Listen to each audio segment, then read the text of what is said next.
Tonight, we looked at Ethics of the Fathers, Pirkei Avos, and wow, such relevant ideas. Freedom. What's real freedom? What happens when you serve God? Tomorrow is July 4th. Yesterday and the day before were the days of celebration of the liberation of the previous Lubavitcher Rebbe from his 1927 arrest under the communists, and the communists arrested him wanting to kill him. I mean, no question. That night, they arrested another 10 or more religious leaders from all different types of religions that were still existent in Russia at that time. This was 1927, about 7 years after the communists took over. And they shot them all that night. They really were planning on doing the same thing to the previous Lubavitcher Rebbe. And of course, God didn't let. There were many miracles that took place to save his life. He probably wasn't, so to speak, expecting his life to be saved. He was like, whatever, what's his life worth? Throwing away his life to try to preserve Judaism. But God had other plans and his life was saved. And it's very interesting that on the physical realm, one of the key players in saving the life of the Rebbe and then getting the Rebbe out of the show, and then a number of years later, saving the Rebbe from the Nazis and the Warsaw Ghetto and getting the Rebbe to America was the American government. It's actually very interesting that the Rebbe before, meaning the previous Rebbe was the sixth Rebbe.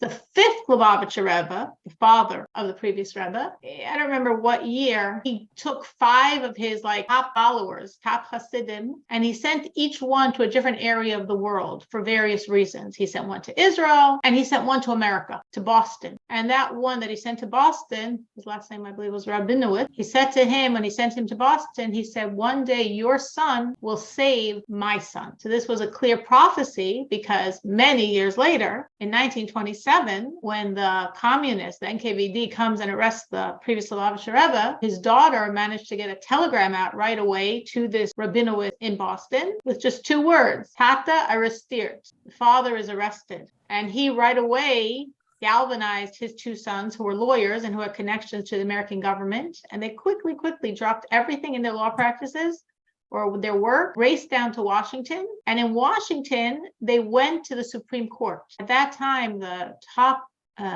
judge of the Supreme Court was a Jew, a very famous Jew named Brandeis, one of the most famous Supreme Court justices in the century for sure, in the 1900s. And they said to him, the Lubavitcher Rebbe was taken by the communists, and he was, the prince of the Jewish people. The whole world, the Jewish world, knew that the previous Lubavitcher Rebbe had thrown himself into single-handedly trying to save Judaism, because all the leaders tried to escape and all the rabbis tried to become like shoemakers because it was too dangerous to be a rabbi. And the priest of Lubavitcher Rebbe made a whole network of rabbis, of teachers, of ritual slaughterers, and he spread them all over Russia. And he kept up Judaism in Russia for those first years from until 1927. He was single-handedly maintaining hundreds of thousands of Jewish lives in Russia. And when he was arrested and they were going to take away his life, these 2 sons of this emissary of the fifth Lubavitcher Rebbe went to Judge Brandeis, and he sent his right-hand man, also a Jewish lawyer named Cohen. They went to the Senate, they went to the Department of Foreign Affairs, they even got the president involved. But that time was Calvin Coolidge. The president of America, the senators of America, the foreign department of America, all started putting pressure on Russia that they can't kill the Rebbe. And America sent out messages to all of their embassies throughout the world to get the governments and all these embassies to also put pressure on Russia. They can't kill the previous Rebbe. And of course, ultimately it's God, because the Russians listened. And there were many other factors. I'm not really saying this story now. I'm just bringing it in actually in connection with July 4th, because tomorrow, as we celebrate July 4th, country is a country of kindness. And this country has done many kindnesses to the Jewish people over the years, which was a very brief version of the story, but just connecting it to living with the times and America's kindness and the previous Rebbe's liberation from death. A few months later, release from Russia, that prison called Russia. And then in World War II, he was in the Warsaw Ghetto. And again, America intervened and America got the previous Rebbe out of the Warsaw Ghetto and got him to America. So definitely amazing things that America did to help step after step after step the previous Lubavitcher Rebbe, recognizing his significance as the leader of world Jewry. So that's not what we were going to talk about tonight. I was just somehow thinking about July 4th and that came out. What I thought would be nice is Pirkei Avot, Ethics of the Father, is a section of Mishnah called Ethics of the Father. Now, Mishnah is the first written codification of the oral law. This happened happened shortly after the destruction of the Second Temple, when the leader of Jewry at that time, Rabbi Yehuda Hanassi, Judah the Prince, he saw that it's not going to survive. From when God gave us the Torah until then, which is quite a long time, over 1,500 years, it survived. We were able to transmit orally tremendous bodies of knowledge from person to person, and it worked. But Judah the Prince, Rabbi Yehuda Hanassi, said, no, life got too chaotic. Life is too crazy. Life is too difficult under this Roman terror. And if we don't write it down, it's going to be forgotten. So they began the codification of the oral law in very, very, very brief expression, as brief as possible, because we really don't want to write it down, but we got to write it down. So let's write it down briefly, just enough to remind us of many things we know. And that's called Mishnah. Mishnah is very holy. Mishnah has the same letters as the word neshama, which means soul, that there's a lot of soul power connected and vitalized through the study of Mishnah. And that's why after someone passes away, traditionally we study from the Mishnah to help the soul of the departed, because Mishnah really relates to soul. Mishnah and soul, neshama, are the same letters. So the sages enacted that in the weeks between Passover and Shavuot, which there's always 6 weeks, 6 Shabbosim, every week we should study on the Shabbos, on the Sabbath, another chapter of this ethics of the fathers. Now, the truth is, in the original Mishnah, there are 5 chapters, but there are 6 weeks. So there's an additional chapter, the 6th chapter, which is an external chapter. It was written afterward, but it also became part of how the Jewish people study the ethics of the fathers on an annual basis. Some Jews only study it from Passover till Shavuot. Others study it from Passover until Rosh Hashanah, which means we study it once from Passover till Shavuot, and then from Shavuot to Rosh Hashanah, we study it another 3 times. So over the course of the year, we actually study these same things 4 times every single year. So obviously these are very, very powerful, significant thoughts. If literally the sages wanted every one of us to study this 4 times every year, that's a lot more limelight on this than probably any other section of Mishnah. So this week, this coming Shabbos, coming Sabbath, is going to be chapter 6, which means the following week we start over again from chapter 1. So I wanted to focus on just a few thoughts from chapter 6 of Ethics of the Fathers. Now, chapter 6, the entire chapter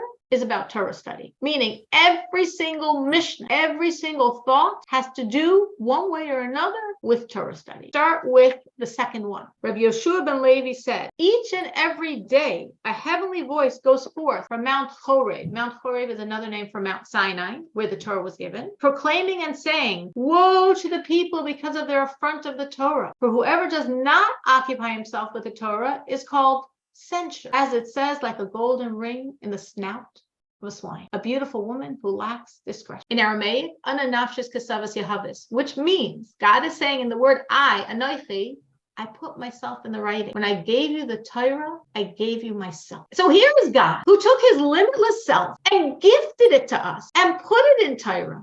That as we study Torah, as we learn Torah, as we live Torah, we are literally getting God in the most intimate way possible. The breath of God, the embrace of God, the kiss of God, the hug of God. And we don't study it. We don't study it. We don't study it enough. We don't study it with enough focus, with enough sincerity, with enough depth, with enough care, with enough joy. And God says, woe to the creatures. Every single day there's a heavenly voice that comes out and says, whoa, guys, what's going on? I gave you myself. I gave you my most intimate self. I gave you my deepest self. And you're like, yeah, whatever, when I have time. I gave you the biggest gift. Take it, embrace it, run with it, study it. That's why I gave it to you. I gave you a gift of self, and you can't even bother to open it. Every single day, our soul hears that voice coming out from Mount Sinai. And obviously, I never physically heard it. I don't think anyone here ever heard it. But every day, my soul hears it. And it's supposed to inspire my soul and push my soul to, of course, push me to study, to take it more seriously, to try harder to connect. That's the first half. I actually want to focus more on the second half. The second half says, again, we're talking about Torah. So we're talking here about the tablet. When God gave Moses the Torah, when he came down from Mount Sinai, he had the 2 tablets, very heavenly tablets that were engraved with the words of the 10 Commandments. Very miraculous tablet that actually the engraving went through and through, but the letters didn't fall out. The round letters stayed, so it was all a work of God. So it says about these tablets, the tablets were the work of God, and the writing was the writing of God, engraved on the tablet. Now, how you say engraved in Hebrew is harus. Our sages say Don't read charus, but cherus. Let me explain what they mean by this. Every once in a while, the sages will look at a certain verse and say, don't read it like this, read it like this. Now, when they say that, they don't mean don't read it like this. What they mean is read it both ways. How can we do that? Because in Hebrew, unlike in English, I don't know how it works in Russian, but in Hebrew, the letters are consonants and the vowels are the dot. Yes, any of you can read Hebrew. The letters are all the consonants and the vowels are all the dots. In a Torah scroll, there are no dots. There are no vowels. You only have the consonants. You only have the letters. And therefore, there's a fluidity here of being able to read it more than one way because the vowels are not written in. Now, of course, there are layers where it's not only that and we're actually changing the letters themselves, but very often it's something along these lines. So our sages say the Hebrew word in the Torah scroll, the letters are the same letters as a different word with different vowels. Hey, don't read it like this, read it like this, read it both ways. Engrave is harus, free is cherus. Engrave, harus, free, cherus. So the sages say, don't read it as harus, engrave, but as cherus, freedom. Again, not meaning don't, but meaning in addition to reading it as engraved, read it as free. For there is no free man. Join us, find out, except one who occupies himself with the study of Torah. It goes on. I'm not going to continue the end of this Mishnah. I just want to bring up that point. It's a very powerful point. It's a very counterintuitive point, seemingly. The sages are saying, and there are other places where they say this as well. When we received the Torah, we became free. We became a free people. Based on this verse here, Charus, engraved on the tablet, Charus, cherus, free through the tablet, through the Ten Commandments, through accepting the yoke of God's service, we became free. Why? What do you think that means? I mean, sages are saying it's true, but what does it mean that we became free through accepting God's authority? People would say, what? How many commandments did your God give you? Well, biblically 613, and from the rabbis, tens and tens of thousands. What's regulated? Everything we say, everything we do, everything we feel, everything we think, from when we get up in the morning until the next time we get up in the morning, throughout our day and even in our sleep, everything is regulated. What we say and how we eat and what we eat and how we dress and what we dress and how we do business and what we do business. Every part of our life, God has a rule about. Every part of our life. So what did the sages mean that only this person who's accepting upon himself this yoke of service of God, this commitment to Torah, that is the person? What do you think they mean? Miriam? As soon as we follow all commandments, we become, if I could say, part of the Torah. And since Torah was given by God, this is the only one entity that we're free from anything else except God's connection with God. So God himself, only the one who we are not free from. But it doesn't mean that whatever we do because God said, it's hard. Well, it's hard if you never did follow any commandment, but as soon as it becomes your nature, as soon as you work and live in sync with those commandments, it becomes like it's engraved in you and you are free from anything else. So if somebody says, and I actually always was like, as we growing here in spiritual way and becoming more observant, it's very hard to think about, oh my God, another rule we have to do. And I heard the words like, Shabbos should be so joyful, but how could it be joyful? It has so many restrictions. And I used to think like, for the longest time, I did not drive, I did not call, I did not watch TV. Yes, I did other things which most likely not appropriate for Shabbat, but at least this stuff. And if somebody would say to me, oh, it's so hard, how can you not drive or how can you not call? It is very hard when you're starting this. But as soon as you are there, it becomes like so pleasant from not doing this. So I'm thinking here, when you just ask the question, all of this little thing which and I'm going to talk about myself, which I introduced to my life and they now engraved in me, no driving, no talking on the phone. Now I learned from you about separation seeds wherever when you eat. So I'm not doing this. It so now became natural. So it is natural in me. So it's not hard, but and not bad. And at the same time, nothing. I'm free from all of the things which not needed to be on Shabbos. So yes, I am working hard on connecting to God and doing these observant rules. As soon as they become my engraved, as soon as they engraved in me, that's it. I am with them, this part of me, and I'm free from things which now I see I don't need it. That's so nice. It's nice how Miriam connected the two meanings of the word. As we said, we didn't throw away engraved. It means both. And she's saying, I like how she said that, as it's engraved in her, she really feels that freedom. So basically, I guess we could really ask that question. Miriam was talking about her own journey. Have other people found this, that as they became closer to God, they felt more free? You know, it's a lot of rules. Is anyone else? So Miriam is saying she does feel free because she feels free of everything else besides her obligation to God, which is a nice way to put it. Anyone else has felt that idea of the Torah and all of its rules bringing freedom? I think we have freedom to do the right thing within the borders of what is permitted, and it feels good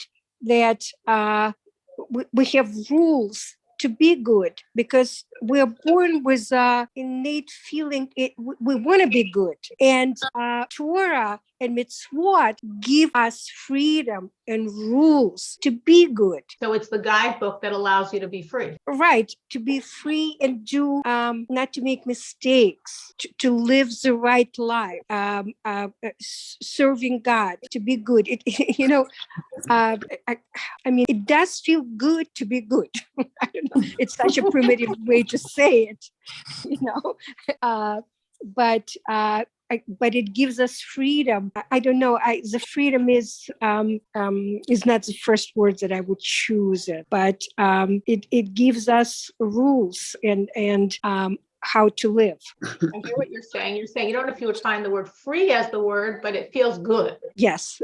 I think the freedom point is because in essence, what we are is a godly soul. That is the core of our existence. That's what we were before this lifetime. And that's what we will be after this lifetime. Of course, now we're at the end of the road and the redemption, Mashiach, is coming imminently, like any second. So we're going to have eternal life. But in all previous incarnations that we had, we lived in this world. And then after we passed away, the soul ascended for whatever, to be cleansed, to receive heavenly reward, to come back down because the world needed us again, or we needed the world again.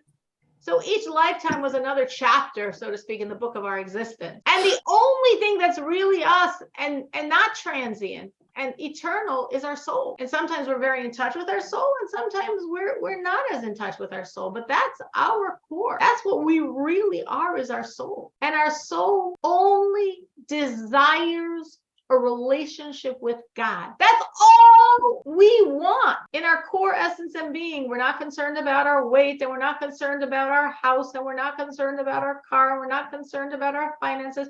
We want God. That is what we most desperately want. And that's why, as Rivka is saying, when we do have a relationship with God, it feels good. Of course it feels good, because on your inside, you got what you want. You can't even articulate, you can't even say, but you got what you want. Of course, it feels very, very good. So that, in essence, is what the sages are saying. There's no free person except the person who is enslaved to God, because that's your ultimate freedom. You got freedom. Your will is being actualized. Why you're here, what you want, you are finally getting. You are free. You are free of all the barriers. You are free of all the boundaries. You are free of all the obstacles. You are free of everything that's a barrier between you and what you really want. Because what you really want is a relationship with God. And you could say, I don't know. I mean, it's somewhere on my list, because obviously we're all in this class tonight. So obviously somewhere on our list we want God. But I might have a few other things I want, and I might even think some of the other things are more important sometimes. But that's only because we're not always in touch with our real core self. But on the level of our core, of our soul, there's no list. It's just God. There's no, well, God comes first and then this comes second. There's no second. All my soul wants is God. And that's why when I, as a human being, am connecting to God, it feels very good. Rivka said it feels good to be good. But a lot of the commandments we may not think of as good. light the Shabbat candles. That's good. I mean, to give charity, we can understand as good. Not to gossip, we could understand as good. To be kind to another person, to be moral, to be honest.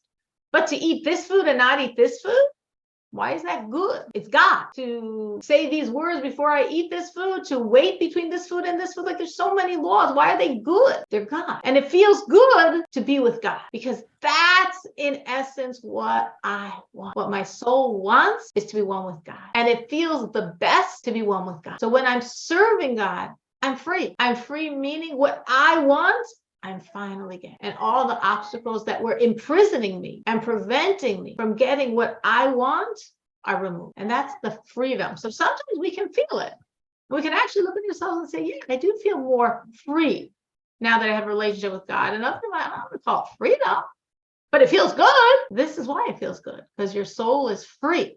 Our souls are like imprisoned.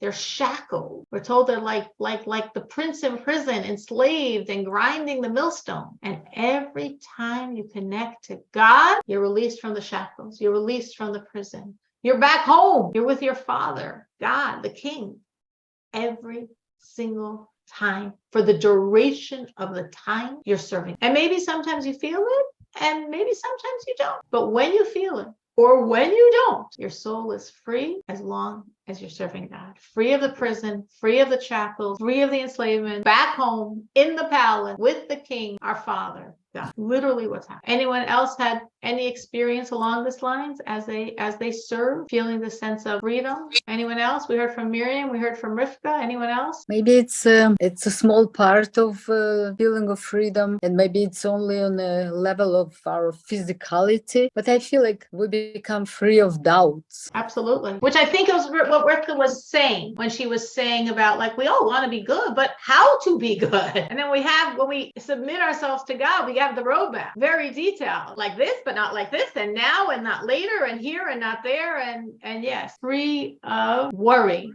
Yeah, free of doubt, free of worrying. Yes, those are freedoms. No, Rachel, Miriam, I agree with you. Because all of those things, the doubts and the worries, those all represent the prison that our soul is enslaved to. Meaning the animal nature, the evil inclination, that's what throws us in that place of doubt, of fear, of worry, of blindness, if you know what I mean by blindness. Just like life is just, it just feels heavy and dreary and hard and burdensome. That's the prison. Is that reality? It's reality from the perspective of an evil inclination, an animal soul. And that's imprisoning. And when we're connected to God, we're free of all that. And you're right, we're free of doubt, because we know what we're doing is what we're supposed to be doing while we are in this world. Why are we in this world? To serve God. How do I serve God? He tells us exactly how. Fear not. He'll tell you exactly how. As many details as you want, he will tell you how to serve him. The roadmap, the guide is laid out on the table in whatever language you want. You want English, you want Russian, whatever you want, it's there for you. It's accessible. How does God want you to serve him? How do I find freedom from my own shackles, from the fear, from the worry? Exactly. No, I agree with you, Rachel. I think that is very true. And it's interesting. In my Noachai class, a woman was saying that before she found God as a Noachai, she said life was so hard. And now as a Noachai, life feels so good. And it's so interesting. I started laughing because I know this woman personally. I'm very close to her. And she has a number of children. She has a lot of financial responsibility. She works full time and her kids are at home and she works from home. She's got a lot on her plate. And before she knew about God, when she was single and had no kids to deal with and no financial responsibilities, just taking care of herself, then she had problems. Like, what was she so burdened by? And she said, it's true. But sort of like Rachel and Rivka are saying, she said then, like, there was no guide. Everything was just this huge question.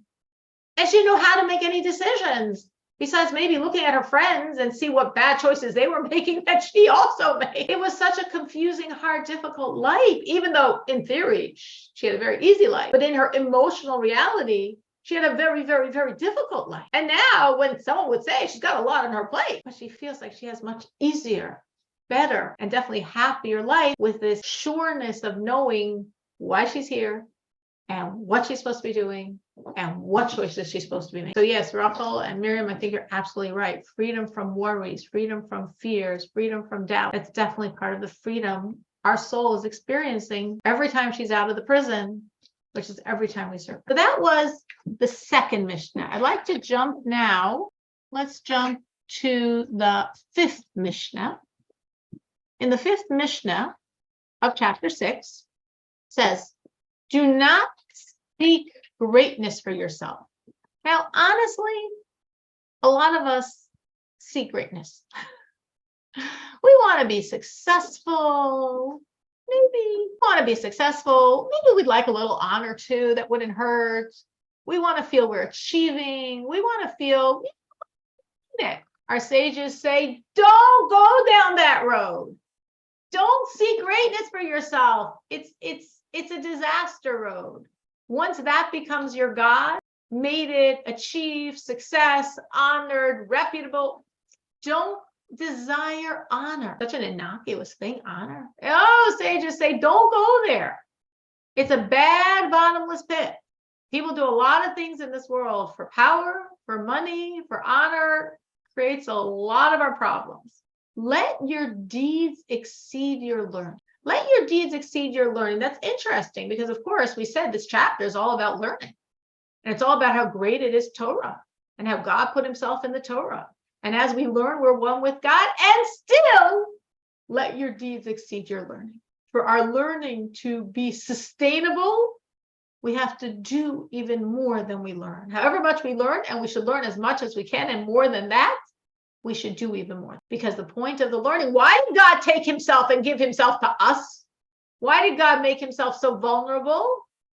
So we could live as God wants us to live. So the learning has to translate into the action even more, which really validates God giving himself to us, making himself that exposed and vulnerable that we, our little brains, can grasp him. Do not yearn for the table of kings. Again, money, honor, power, fame.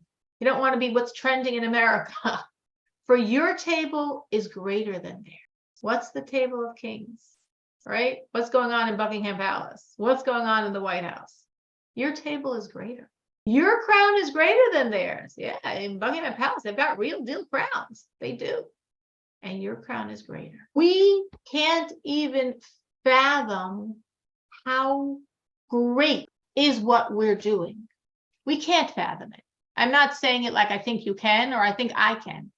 We truly cannot fathom it, but it is. It is that great. It is that powerful. It is that special, everything we're doing, that literally our sages say, not hyperbole, not exaggeration, as literal fact, your table. Now, they're not talking to Jews in the 21st century in America. We're talking to Jews that were impoverished, that were so poor and hungry, with the most rickety of furniture possible. Your table is greater than the table of the kings. Your crown that you don't see is greater than the bejeweled crowns you might be seeing on the heads of some people in this world. Your table is more beautiful. Your crowns are more beautiful. You don't get what you're doing. Every time you're serving God, wow, those are eternal jewels forever. And the punchline, your employer with a capital E, talking about God, is trustworthy to pay you for your deeds. That is a very foundational premise. You could say, well, Judaism, we're supposed to be spiritual. We're not focused on reward. No, our sages say, you got to know this. God repays. There's an expression in Yiddish, spoke in the beginning of this class about Yiddish. So for those that know a little bit of Yiddish, der Eibishter bleibt nicht kein Baal Chayv, which means God will never be indebted to you. God will never be indebted to us. What does that mean? God will never be indebted to you. It means that God will always give us more than we give him. And maybe you see this super clearly, and maybe you don't. If you don't, I know one thing for sure. Your just eyes are not open to it. Open your eyes. You got to look. You've got to absorb what's really going on in your life, because God always repays. Sometimes you see the repayment like literally this for that. Like literally sometimes you do something for God and it was big and it was hard. It was a challenge. It was a sacrifice. It was a big stretch. And then boom, something happens in your life and you're like, wow, you just see God paid you back. And sometimes it's more subtle. But if you take a look back at your life, you step away from your life and you look at what's going on in your life and you look at what's important in your life, all the primary coordinates of your life, and you're like, wow, God is taking care, is making it work, is making it blessed, is making it smooth. Yes, God, I see the blessings. I see them saturating my life, which doesn't mean that I don't sometimes have stress days or blah days or feeling down days. Again, our evil inclination and animal soul is very good at putting us in all the wrong spaces. But if you take a step back and say, no, I don't want to fall in that trap. I have a blessed life because I serve God. And I'm going to think about my blessings and think about my blessings and think about my blessings. And when I feel completely blessed, all that other stuff is garbage. It just dissipates. How do I know I have a blessed life? Because God always gives us back more than we give him. God always repays more than we give him. God will never have a situation that we gave him more than he's giving us. Anyone here has seen this in their life? Either that like one-on-one, like you did something and you saw, whoa, that was so clear, God's hand repaying, or just in general, that as you more and more began serving God, you just see how things are working out in your life or started working out more and more smoothly. Anyone has had either of those experiences? You can raise your virtual hand or your physical hand. We love this class. I get to see so many people's faces. I got Miriam's real hand going up. Anyone else can see? And Bella, a real hand. And mine, a real hand. Anyone else can see? And Rachel, I got her hand also. Isn't it wonderful? I get to see people. Anyone else that can see it in their life? I see it so clearly in my life. And at the same time, we got Rivka's virtual hand. At the same time, our evil inclination is really good at its job. I mean, it learns all the tricks before it gets into our body, right? It's an angel. It's an angel sent to get us to work really hard to overcome it. It's an angel working for God. This is Judaism. There's no two sides. It's only God. So God chooses this angel and sends us this angel to tempt us and test us and push us for us to grow stronger by overcoming it. But that angel knows what it's doing. So sometimes that evil inclination angel puts us in a bad mood, an overwhelmed mood, an upset mood, disinterested mood. You pick your flavor. We all have different weaknesses. So some of us get to stress, some of us get to anger, some of us get to tension, some of us gets to fear, some of us gets to worry. Whatever flavor goes for you. It's all that evil inclination trying to mess us up. And then we have to say, go fly a kite. I have a blessed life. I serve God. If you serve God, your life is blessed. And we have to think about our life and think about our blessings. And sometimes you can be, no, this is really bad. My evil inclination isn't giving up on that one. That's really bad. That's really bad. You can say, you know what? Let me challenge myself to see some good in that bad situation. Let me see where that bad situation is improving. Let me see where that bad situation has gotten much better than it used to be. Let me see the good that even now I can see in that bad situation, the hope, the positivity, the growth. Let me challenge myself. I'm not scared. I'm going to look at that bad situation in the eye and I'm going to find good. And at the same time, I know that whatever looks bad, it's so God. Just like upcoming this week is the fast of the 17th of Tammuz, one of the 4 fasts commemorating the destruction of the temples. That's a fast. That's hard. You don't eat. We don't drink. It's a long, hot summer day. That's bad stuff. But its core is redemption. The 17 is the numerical value of the Hebrew word good, toiv. So the 17th really means the good of Tammuz. The good, it was when they burst through the walls of Jerusalem. It wasn't good at all. That's what we saw on the surface. It's all God. It's all good. It's all moving toward redemption. How did God destroy a temple? God follows the rule book. He gave it to us. He listens to it himself. According to the rules, you can't even break off one stone from the altar. And God destroyed a whole temple twice. God's following the rules.